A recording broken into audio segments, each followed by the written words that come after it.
Cheers to all my fellow veterans out there.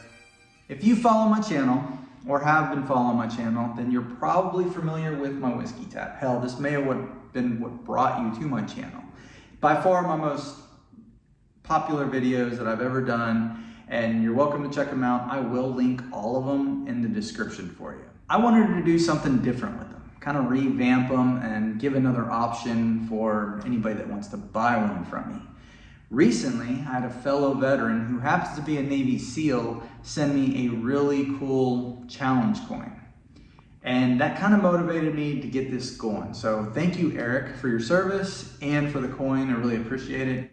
For those of you that aren't military or are not familiar with what a challenge coin is basically a decorative coin. It could have your unit on it. It could have tons of stuff on it. They're just kind of commemorative. They're also given as rewards. There's a lot of reasons for the challenge coins. Some people just collect them. They like them. Like, for instance, this one has my MOS. It's a pretty cool coin. I liked it, so I bought it for my collection. And that's what a challenge coin is. These go back to actually the Roman times, but in recent decades, they've been kind of used in bars in the military, where if you got your challenge coin, some fellow service members there, you can put your challenge coin down, and if they don't have a coin to challenge you back, they have to buy the next round. But if they do challenge you, you are responsible for the next round. I've never actually done that and had that happen to me, but that is kind of the gist of something that people use these for in the military. So this new design allows you to display your favorite coins. It'll hold anywhere between 12 to 15 coins, depending on the size of the coin. Some coins are big, like they've gotten really big lately, but it'll hold around that, and your favorite whiskey to go along with it. So you have this pretty piece. Now, it is a cool display to put on your bar or anything like that. People are going to come over, they're going to be drawn to it, they're going to ask questions about it, especially if you make it yourself. And if you don't have the stuff to make it yourself, you can always buy one from me. I sell them on Etsy, or just hit me up directly. I'll probably get you a better deal. Etsy's a ripoff. So in this video today, I am going to show y'all how I made the base.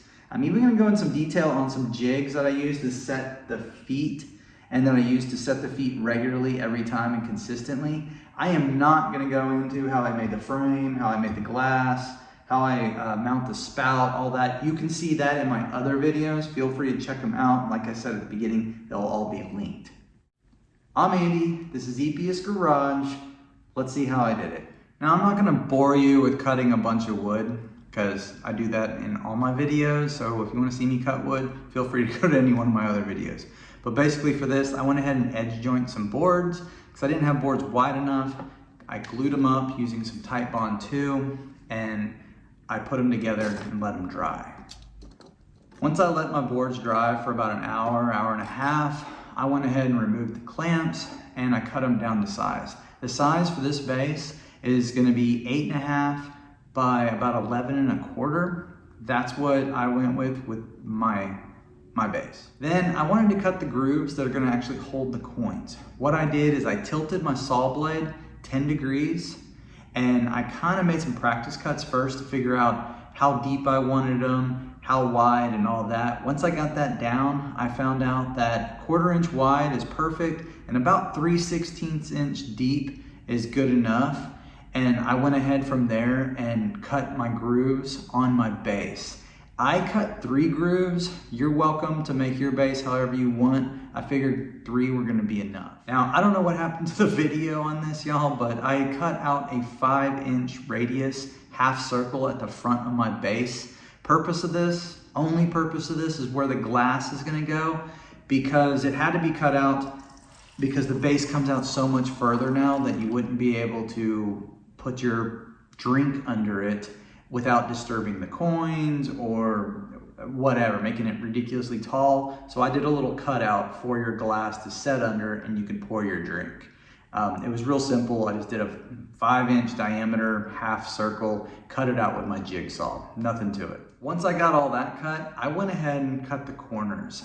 The front corners, I did a 2-inch cut on each side, and the back corners, I did a little bit deeper. I did like a 3-inch, 4-inch cut to kind of, and all that is decorative purpose. It serves nothing else but just to give it some design and, you know, I don't know, depth to it, I guess. Well, I don't know the words for it, but anyways, it's all aesthetic. I think this is a good point to stop in the video, kind of explain what's going on.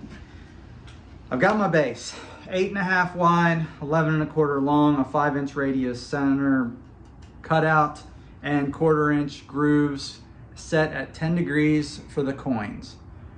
Good there. Now, when it comes to setting the legs, y'all, you do not want to measure out every single one of these. If you're making 9 or 10 of these, it would take you days to do that. So you want to make a jig. Here's my jig for this new design. And I never really covered it in my last videos, but the other whiskey taps, here's the jig for those. So they're always the same. As long as your base dimension is exactly the same, your jig will work every time going forward. And my jig is very simple, it's just made out of scrap wood. I use quick and thick tight bond because it sets up quick. And then I also, you know, reinforce it with screws and staples or nails or whatever. And what I do is I measure out the first base, just like this. You can see my center line and all that. Get these where you want them, clamp them down, get them drilled in, exactly what you would have done if you didn't have the jig. Then once you get this, you build your jig off of these dimensions. And then every single one after that, it's a little tight going on there, will be exactly the same. All you do is gonna put this on there. That's it. I also use that jig before anything to find my holes. I'll put this on there and I've got these little marks, these little arrows. That's where I mark my holes. A little bit off of that one and a little bit in from that one. And then that's where I'm gonna drill my holes. I do that on the back side and I do my countersunk holes like that. And then whenever I clamp all this up using my jig, I flip it over and then I run my pilot holes into the actual legs and then run the screws, take the clamps off, and you're done. That's it. Using my trim router, I went ahead and cut some 1/2-inch bevels all the way around the base. Again, this is all aesthetics. You can do whatever you want on yours, but this is just to make it, you know, give it that pizzazz and, I don't know, make it look good, in my opinion. After getting all that cut, it was time to sand. You know, everybody's favorite part. I went ahead and sanded these. I started at 80 grit and I ended at 120. That was plenty enough for me. Oak, I find this oak at 120 is plenty smooth enough, and I left it at that. After I sanded it, I went ahead and attached my legs to the drill holes that I'd already drilled, showing you, just like I had showed you how I set my legs and I had the holes drilled. You can just remove them and set them back. I went ahead and mounted the legs at this point. Once the legs are set, I attach the frame. Now you gotta make sure your frame is set in there right. The spout hole should be to the left, at least the way that I designed mine. If you have yours on the right, then just make sure that it's in the right orientation because your base now has a front and back because of the coin holder.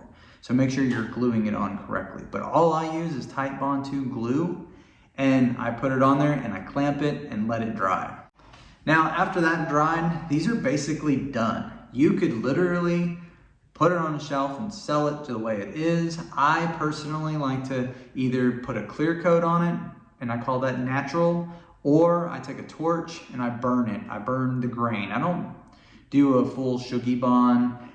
It's more or less, I burn it enough to give it some character, depth, bring out the grain. These sell well. I call them flame kissed when I sell them. My customers have two options. They can either get natural or they can get flame kissed.